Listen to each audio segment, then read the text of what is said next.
question sir na kuan kaning asa niyo na nakuha nga pangalan na Yung Sote. And by 2024, ang planning ko open up for franchise na ko. So katong mga naas Panabo, nasa Tagum, nasa Digos, hopefully by 2024 open up ko. Halal food.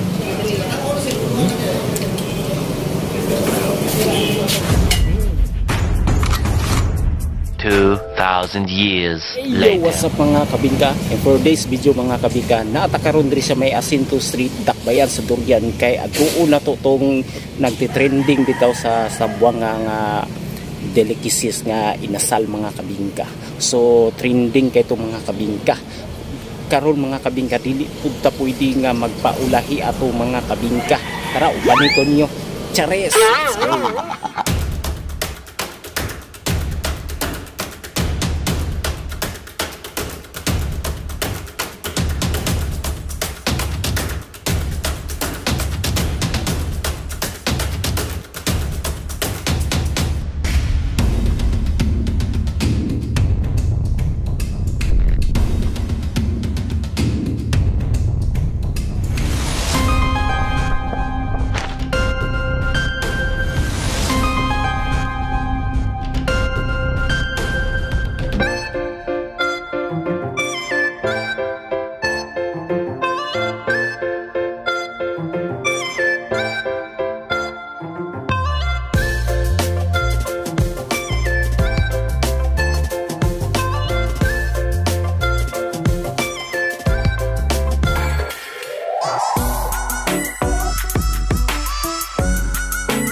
Video mga kabingka na natakaroon sa segment na mga kabingka nga kaunan mga kabingka maoning delicacies no natingala kayo mga kabingka nga mao nang giadto ko na ko ni diri mga kabingka kay alos kuan ang sauce ba halos gi wala gitipid no gi sinapawan nga kuan mo creamy kayo diba trending kay ni dito sa Zamboanga so kuan usog dito tapos diri po sa Davao di po magpa-bukid po diba mga tao diri so mao ni ilang kape daw nga native diba uban sa Barako so ito tilawan actually natilawan na nako ganina pero kita na ko sa inyo diri mga kabingka kung sa kalami na ilang kape depende na si mga kabingka kung unsa ka ilig ba tamis kayo or tama sugar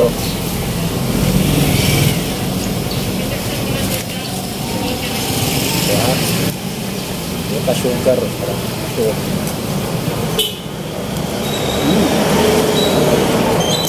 lami lang sauce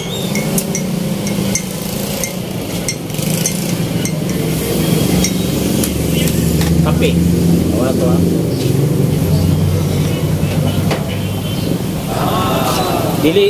di para sa uban bitong nga kape mga kabingka nga kanaganing sakit imong kuan kani kay okay kayo so inani dapat inyong imnon di ba affordable kay ilang price diri mga kabingka sa kuan mga kabingka kaning kung gusto mo makaibalo check niyo sa ilang Facebook di ba pwede po mo mag-message dali ra na sila mo mag-message dali na sila mag-reply sa inyong mga kabingka so tilawan na to ni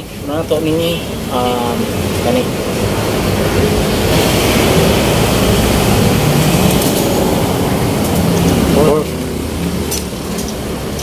Best.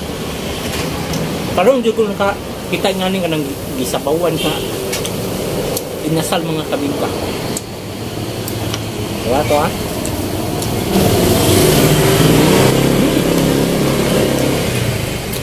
Pero nakoy gihulat atong mga kabingka atong isa pa atong trending nila atong murag lumpia. Wala pa daw buwing pa daw dire. So kanila sa akong giuna. Lami kayo. Dili inon nga kanang burit-burit kuan jud siya kanang tinuod jud legit. Basta katong sa video kung makita na ko nga mga vloggers na naadto trade lami furnace gyud suwak jud sa panglasa mga kabingka. Okay kayo.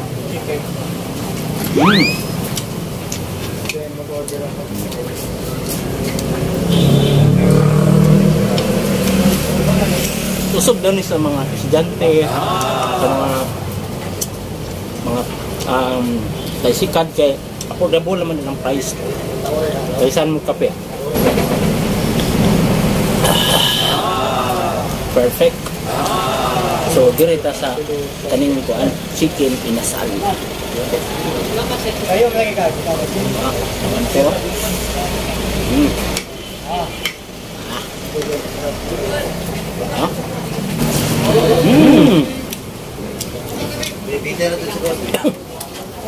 medyo halang-halang yun, no? Kung dili mo hilig mo anan pasensya gid kay pero okay man kay makaya ra man yang halang pero lami gid siya. Nya parisan mo kuan puso may ano with rice na ni ha.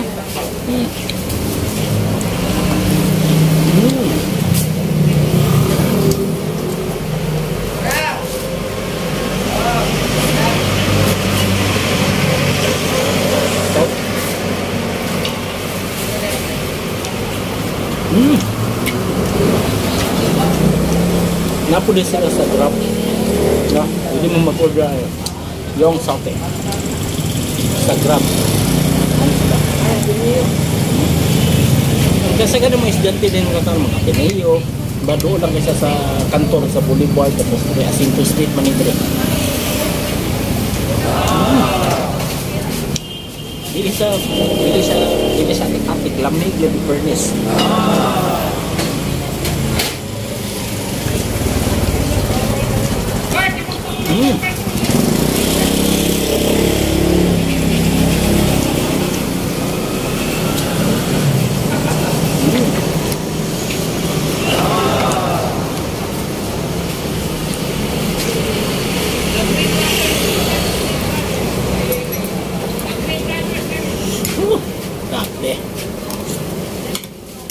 Tunggu sa kalami pati ano may lesa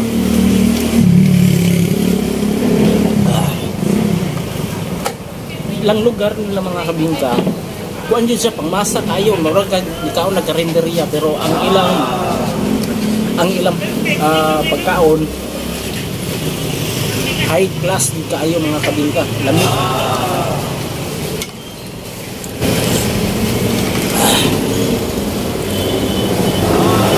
Agit sa ilang lapok sa baw ba nya one the best.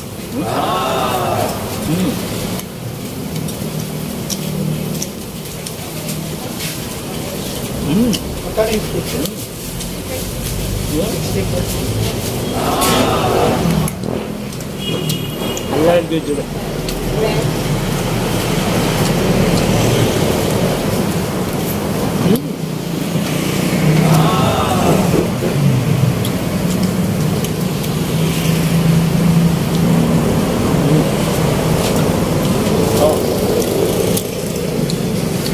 Diyan natin ring kaya rampa-rampa. Paano rin yung iba?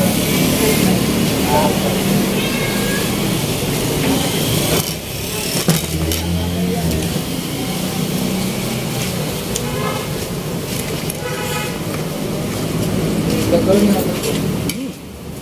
Magkano yung sa temple? 295. Oh, sauce ng sabaw. Sauce sa sabaw. Oh, sinabawan ng mga sauce.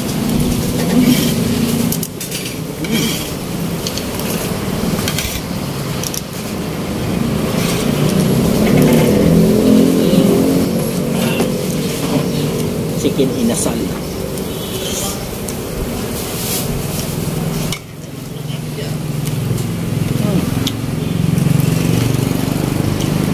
Sumupuan yung tubig.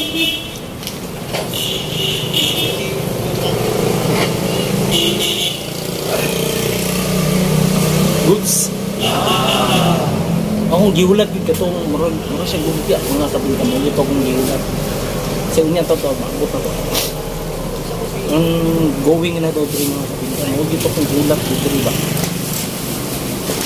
murag kita nakato sa Zamboanga, di ba? Di na kailangan mo itong Zamboanga para makatilaw sa ngani nga delicacies. Adto lang mo diri sa yung sote sa asinto.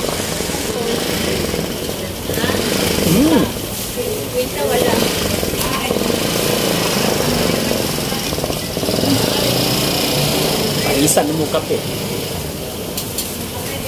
Yan, ano dito? Abak sa kayo.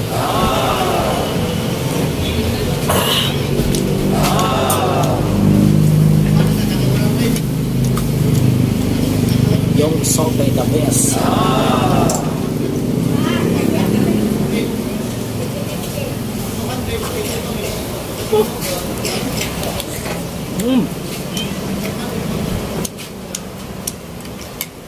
Mga akla siya. Wow.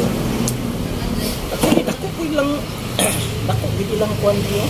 Dako. Abi na ko kuan. Dako. Pudabol kayo sus. Ini kayo.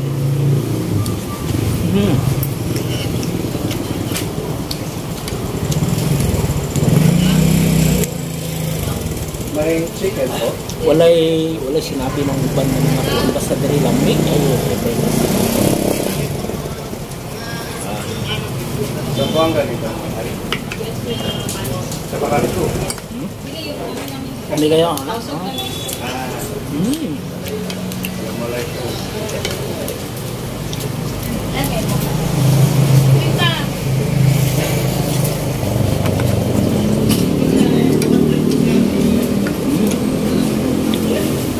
Lumampas ba?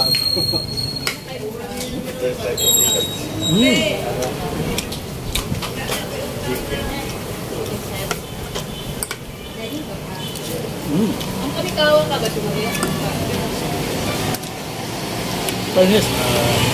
Ay, pangpusa. Atong kagaan. Ay, ako ram ko pala. Sus, mariusip.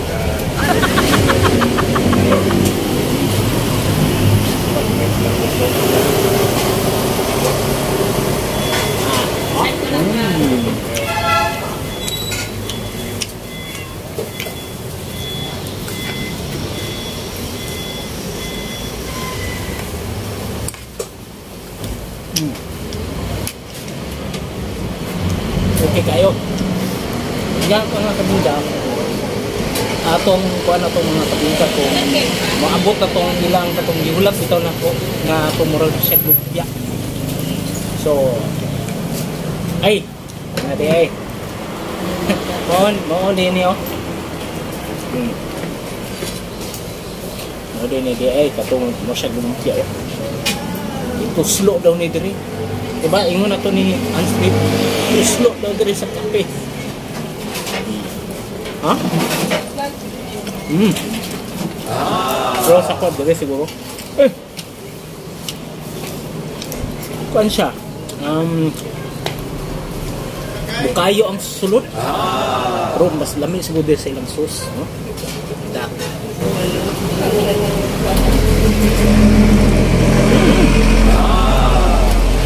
May samot o kalami.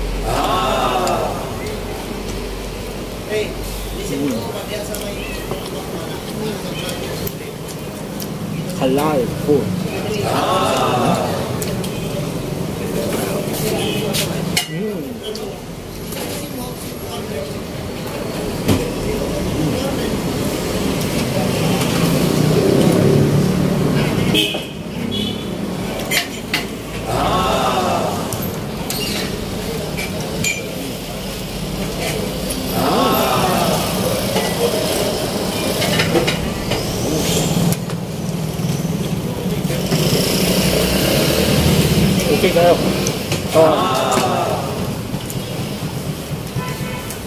Patahi ang akong sunod na kabanata mga kabingka. See you in next my vlog mga kabingka. The best ayo dire sa Yung Sote mga kabingka. Located siya sa Asinto corner and Boulevard, di ba? So lami kay Monday to Sunday mga kabingka alas 8. Antod makurat mas better rin magsayo siguro mo kay magdugay-dugay mo kasi mahusgan mo. Diba? So ito ba si DJ March, bagus ka baby. May buntag mga kabingka na ata karon dire no, ato na yung istoryahon atong interviewon ang owner sa Yung Sote mga kabingka. May buntag sa imo sir. Isa pangalan nato sir? Ako si Yung Sote. Basically my name is Jerome Matahar. Nagasambuanga ko. Kaya nalipayan ko na mga Davao. Unong katuig na po diri. Ngayon na ko ng Kusua. Yung murag unique siya diri para sa Davao. So, ang akong question sir na kuan kaning asa niya na nakuha ka pangalan na Yung Sote? Ang Yung Sote ako yung gusto nila sa gamit na ko na sa atin. Bilis na ako. Kumbaga, kulab-kulab ni mo. Kulab lang na ako din. Pagka baligyan ako sa bakery na ako, munang gimitin ako ang Yung Sote na pangalan. Yung bakery na karon Yung Sote. Ay, yung bakery. Sa ato pa, ikaw dahil una na ito sa una. Sa una po. Pamilyar po na ko itong yung bakery ato. So, wala ko kabalo dahil kuan bantok dahil kuan lang gyapon niya. So, kato patok po to sa patok itong yung bakery. Napa ba ito sa karon sir? Actually, wala na siya. Wala na eh. So, concentrate ako sa sabihan. Sa tibok Pilipinas manggod mga kabingka, kanang kuan kanang sa tawagan karon ba ko nakakita og kanang gisabawan bitaw nga inasal. So asa po ka nakakuan og giimo po nang style nga nana nga kasagan di ba kasagan nga mga inasal sir nga kanaganing kuan kanaganing di ba usually lang ginatipid lang sabaw ang sauce tapos ang imo sa murag unlimited ba murag giligo na dito sa plato bitaw nga kanang imo nang ideya or kanang naghimo gyud ka og lahi nga style para kakaiba po. Actually, yung idea dili niya ko dish yun isa sa mga tausog. Okay. So when you talk of tausog, these are the people from Munggao, Tawi-Tawi, Holo, and nung nag-migrate sila sa Zamboanga dito, medyo na-reinvent nila ang sati. Actually, sati, ang origin yung sati is from Malaysia and Indonesia, or Borneo. So, siyempre, doon lamang kayo ang borderline na between Borneo, Malaysia. Ang tinitlahan sa Malaysia is very different. Medyo may pagkaalat. Although na sauce gihapon, but siyempre, pang lang sa Pilipinas. And this is really the ownership na delikat ito ng Tausog tribe. So, of course, when you talk of Davao people, the 11 tribes here in Davao City. So, and especially nagkaroon taong sisterhood nga city, Winning. Wanto kag sa Zamboanga, daghan yun ang himong sa dito. But ang ako alam is na ipagka-unique, na ipagka-twist ang atuwa. Matilawan mo siya, sa ipagka-tamis, halang sa iliwan niya na ipagka-parang-parang. Kanang imong ginigol nga idea nga iligo siya, ang intend ko sa sabaw. Actually, it's a sauce. Dito sa Davao, we're very blessed here in Davao. Galing sa abundance, galing sa supplies, especially sa mga ingredients. And pag-abot naman po sa pricing, medyo barato ang akong pricing kasi it's very affordable, budget friendly. Lalo na sa Gante, lalo na sa nearby because when you talk about Asinto, this is the Muslim community area. So here comes people who are mixed and tribes maguna sa Davao. But basically, ako yung tumungan, I want us to be introduced to the Bisaya people po ng taga Davao. Kaya siyempre, when you talk of sati, link magdidiretso sa Zamboanga City. Wala magdidiretso sa Davao. Kasi I want to tell the Bisaya people na pag may kag-barbecue, pag may kag-sati, it's actually a barbecue. Pero ang dalang aking ang sauce niya. Kasi pag ilawan mo siya, Dili ko kapag-bahay kay mismo ang sauce. Tawag na ko nga, it's full of richness nga ingredients. Found here in Davao, kaya mo nang mabaligyan ako sa Barako. And give credits also to the Tausug community. And most of my staff here also are Tausug people. Although I'm from Zamboanga, I grew up from the Muslim community. I'm very happy na nadala ko ni Kanya Pagkao dito sa Davao. So, ito, I've been here for almost 2 years in operation. And naghanap mo ng vlog. And I want this kind of delicacy na eko na to totally unique na delicacy. Kaya sa una magod, looking at kung saan ako siya nakapunan ng lutuon, very tedious. And the thing, ang katong nagtundog yung nakuha ni is the original jahe o isang kabatikang na mas magsasati sa Zamboanga. And medyo tinago lang na ko rin siya na sikreto until such time na I found out na kinanglang i-lunch na ko na naghamang ko taga-Zamboanga din nga ng Davao. And ako yung mga Tausug brothers and sisters na itong kalingan din. Ang pinakakuha na ko, sir, maliban sa inyong mga inasal, sir, kato ganing mura siya lumpia. Pagtanaw ni mo, mura siya typical lang nga ordinary. Pero pag maingkipan yun ni mo itong nayo siya kanang butayo yun, sir ba? That's what we call daral. Tapos, pag ituslo ni mo sa kape, ilami siya. Pero ang mas ganahan yun na ako, mas isawsaw ito ni mo sa ilang sauce, mas doble ang iyang impact sa iyang sauce yun na tilawad yun ako, tasted and prove it yun kayo. So, nagpasalamat lang po kung kababayan din ako ni diri sa Davao ni nagpuyo si sir. So daghan kayong salamat sa pag-appeal din sa akong vlog, sir. So welcome. Nice meeting you. At salamat sa pagpaila sa mga Bisaya diri sa Davao nga kini siya, although for the Muslim people this is safe already, kay halal man siya. So when you talk of halal is the process how the meat is being cured and prepared. So I'm very lucky there are people, this is a safe place for the Muslim brothers and sisters that we have here. And of course, friendly po siya sa mga Kristiyano. Then I hope that the Christian community in Davao, especially the Bisaya, dili nila angay katingala ni nga client of ginaingon nimong inasal, but for us we call it sati. So as again I like to emphasize, aside from the sati, napod may daral, napod may Zamboanga pastil, which is among bihon ug ang among tauge. So we're wala lang, kulang lang kong time kay ako tanan hands-on magud sa pag-prepare. But fortunately, I'm very thankful nga isa ka Bisaya nga vlogger na nagpasalamat po kung niya ka, at least may introduce na po sa mga Bisaya po diri.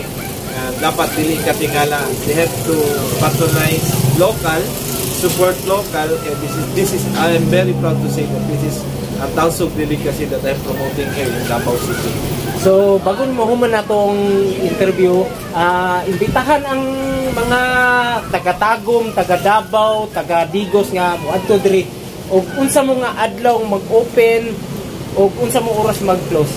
Actually, Sir Mark, we open our store from 8 o'clock to 7 o'clock sa gabi. So katong mga Tagum, taga-Digos, nearby Panabo, pasensya na kayo kay isa lang ang atong branch karon.